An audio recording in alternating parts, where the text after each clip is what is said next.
What is going on, everybody? Welcome back to another video. Now that you have learned how to space yourself correctly and whiff punish to get some hits in, how do you do big damage to capitalize on those opportunities? That's what we're gonna go over today. Combos. What is a combo? Combo is a sequence of hits that are unavoidable once the first hit lands. If you play with modern control, there is an auto combo function for all characters, so you can skip learning their combos before playing them in a game. However, some characters' auto combos are just straight up trash, but some have exceptionally good auto combos, so check out my modern character guides to see which ones are good and which ones are bad. The rule of damage for combos are fairly simple. The longer your combo is, the less damage subsequent hits will do due to something called scaling. As a result, there is a sweet spot for how much resources you should spend for the amount of damage you want to do. The only exception to this rule is supers. Level 1 super does minimum 30% damage, level 2 is 40%, and level 3 is 50%. The super scaling only applies when you're under the threshold, so if you use level 3 under 50%, it will bump back up to 50%, but if you're above 50%, it will do more than 50%. Now that you know the importance of using a combo that's efficient in resources, you go search for a combo video or a guide for your character and you see there are tons of combos that your characters can do. So how do you pick the right one? Well, the first and foremost rule is to pick something you think that is easy enough for you to do and start building your muscle memory from there. Picking a combo that is easy and repeatable means you can successfully do it in a match and get some damage in. Right? And especially if you're playing modern, don't be afraid of just using the modern shortcut. I know the scaling is bad, but at least you're getting the combo down. So you're doing the damage extension that you want to see, and you can get something afterward as well, which we'll go over in the next video. And the second rule to picking a combo is to think about it as a building block. So the combo that you pick shares a lot of the same foundation to many other combo extensions, right? So for example, with Marissa, a lot of her combos starts with standing medium punch. So I can use the auto combo to let it go into OD Gladius. That's one route. Or I can use the back special for special and I get a knockdown from there without using any bars. If I want to spend bars, I can use the OD version of the same move, and after that I can get another extension afterward. I can drive rush and I can get a safe jump off of that, or I can just Gladius as well if I manually input a heavy one, or I can just use the modern shortcut Gladius as well. That also works. So there is a lot of different routes that you can go, even with just one combo starter with a standing medium punch with Marissa. And the point is, although there's different extensions, you want to get comfortable with just one. The first thing I learned with Marissa is this safe jump combo. Safe jump is a very powerful tool in Street Fighter 6, so learning this was very essential to me to climb the ladder with Marissa, right? There is the medium version, and then I can also start with the heavy version. I only used the heavy version when I landed the drive impact. So if I landed a drive impact punish counter, which is like countering a DI, or I catch them pressing a button, I push them all the way into the corner, I get a safe jump, and I can get more pressure afterward, right? So knowing a combo route for each extension or each starter, my bad. So I know a medium one, I know a heavy one, or if I land something big, or if they whiffed a DP, for example, or I land a DI, so I can use a heavy button safely, then I will go for the heavy version. Otherwise, I will use the medium version normally, or if we're like scrambling in the close range, I will just use the light auto combo to this day, I still use the light auto combo in close range combat. So there is this combo route as well, which requires me to manually input the quarter circle back for the light Dima, but I haven't mastered that yet to this state still. So a lot of times for my lights, I just use the auto combo if you're a modern gamer like me. Otherwise, if you're classic, you will just have to go into practice and drill this in, right?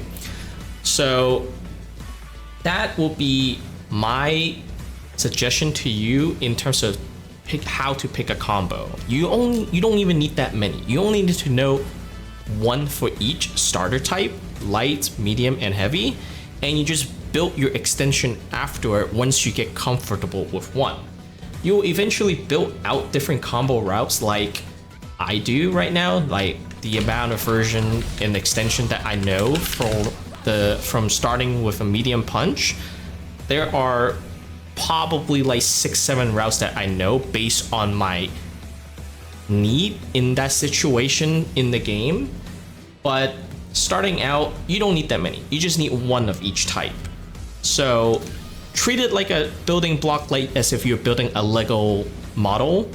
Just slowly build up and add your pieces together, and eventually you will have different routes to counter each situation that you see in the game. In short, no. Combo isn't all that important in the overall scheme, and it is really a small part of the game that you're playing.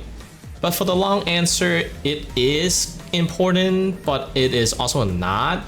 The reason why it is important is because the higher you climb in rank, there will be less opportunities for you to get a hit in on your opponent.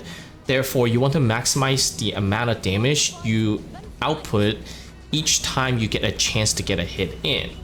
So for example, when I'm playing Marissa, let's say I didn't learn any combo, right? I'm solely relying on auto combos to do my damage. Without spending level 3, my heavy combo is 3k damage. So it requires me to get 4 touches in order to put Ryu into the ground, right? Because Ryu has 10k health. So, but if I know like a slightly better version and I spend a bar, I can do 3353.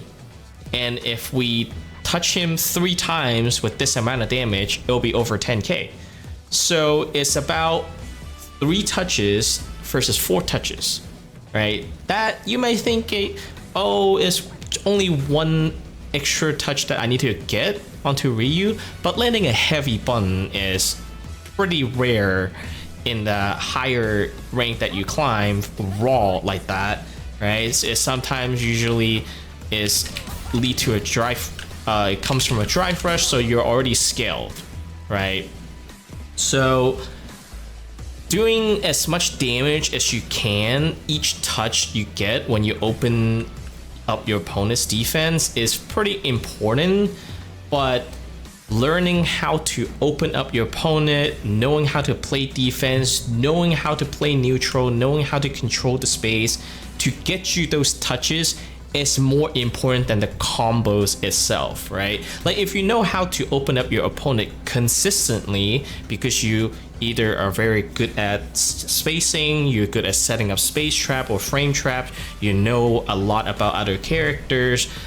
So there's a lot of ways that you know how to open up your opponent.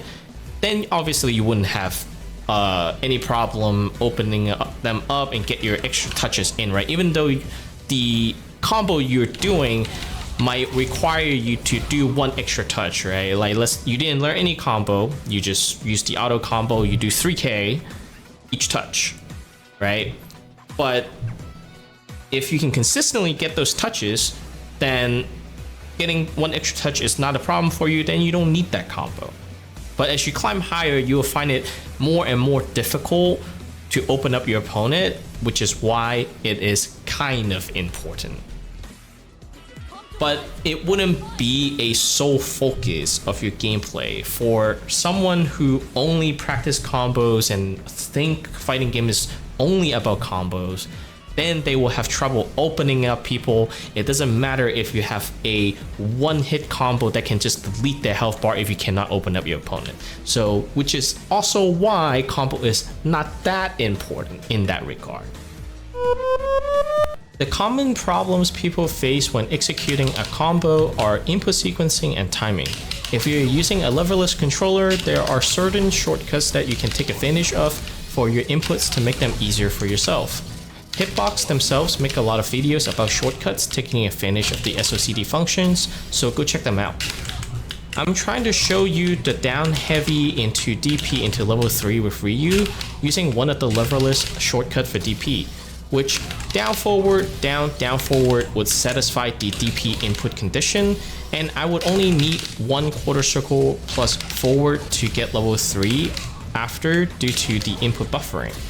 The reason why the DP isn't coming out after down heavy sometimes is because I'm not pressing heavy at the same time as the second down forward, or it wasn't fast enough after the second down forward before the input buffer windows expire, which I believe is about like 4 to 5 frames.